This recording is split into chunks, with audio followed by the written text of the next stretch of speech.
नमस्कार सभी को मेरे YouTube चैनल योग यात्रा में आप सबका स्वागत। भारतीय योग संस्थान की त्रैमासिक पत्रिका योग मंजरी। आज का विषय है संस्थान, मानव और ईश्वर।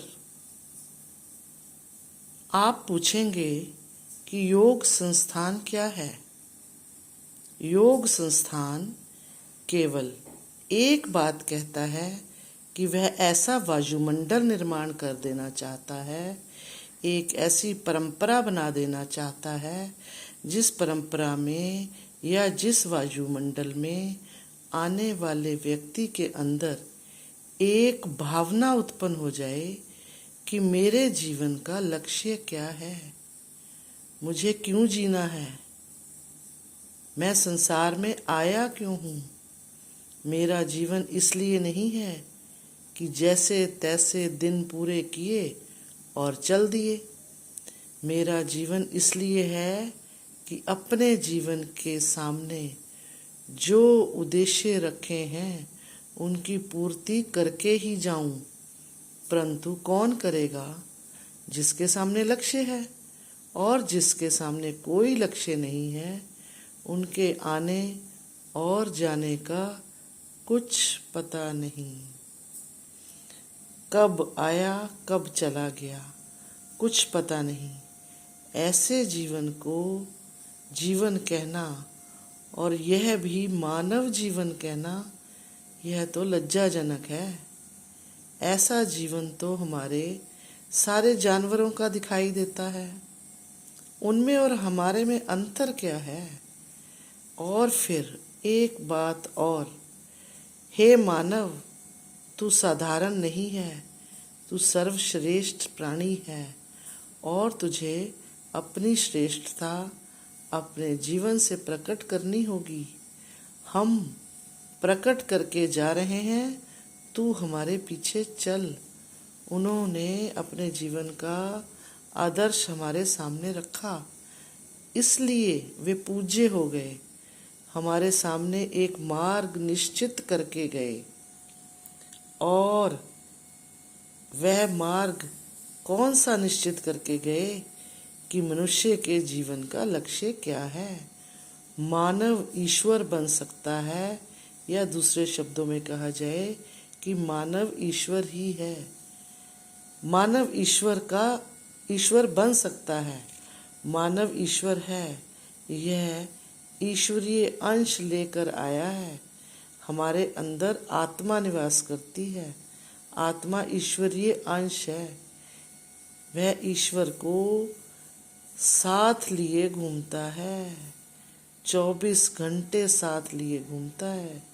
केवल उसको पहचानने की ज़रूरत है कि मेरे अंदर जो आत्मा है वह परमात्मा का अंश है।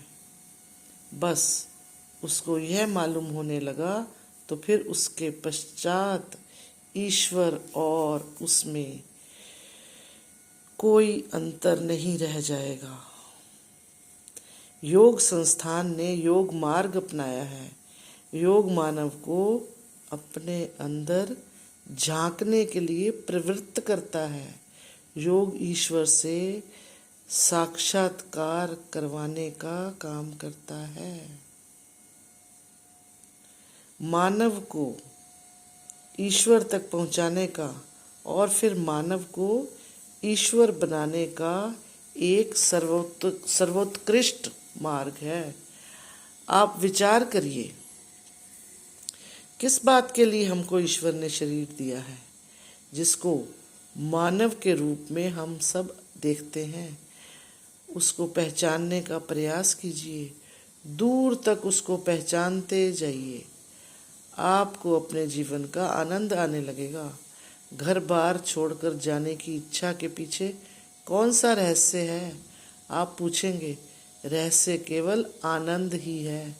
सब लोगों का प्यार मिलता है, प्यार आनंद पैदा करता है, और वही चीज़ भगवान राम को वन में ले गई थी। कितना प्यार मिला था, जरा विचार करें। कितना स्वागत हुआ उनका वन में। जरा विचार कीजिए, हर जगह पर सब, वह जब जाते उनको जो प्यार मिलता वह उनको आनंद की अनुभूति कराता था, और इस आनंद की अनुभूति के कारण फिर वह आगे निकलने का प्रयास करते थे। यही जीवन का लक्ष्य है, आनंद की अनुभूति। अब सुनिए, बहुत ध्यान से सुनने वाली बात है। घर बार छोड़ने की कोई ज़रूरत नहीं।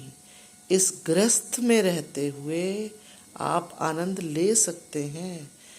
यहाँ पर एक बात और स्पष्ट है कि सबसे बड़ा त्यागी, सबसे बड़ा त्याग आज करने वाला अगर कोई व्यक्ति है तो वह गृहस्थ है।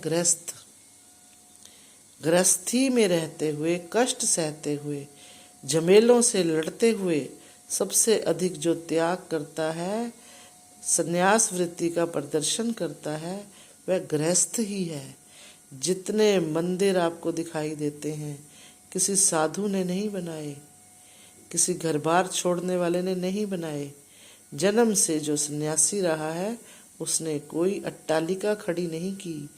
जितने आश्रम आपको बने दिखाई देंगे वह गृहस्थ के पैसों से बनाए गए हैं। उन्होंने त्याग किया। आज जितने साधु महात्मा हैं उनके जीवन की सारी व्यवस्था गृहस्थ करता है। यह जो गृहस्थी है, यह सारे संसार का उत्तरदायित्व अपने कंधे पर लिए घूम रहा है और इस झमेले को सहता है, लड़ता है, झगड़ता है और अनेक मुसीबतों को उठाकर भी त्याग वृत्ति रखे हुए है, मानो वह त्याग का प्रतीक है। धन्यवाद।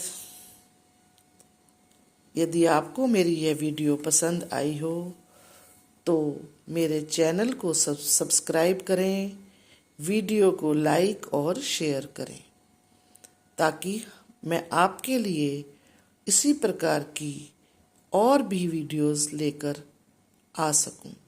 धन्यवाद।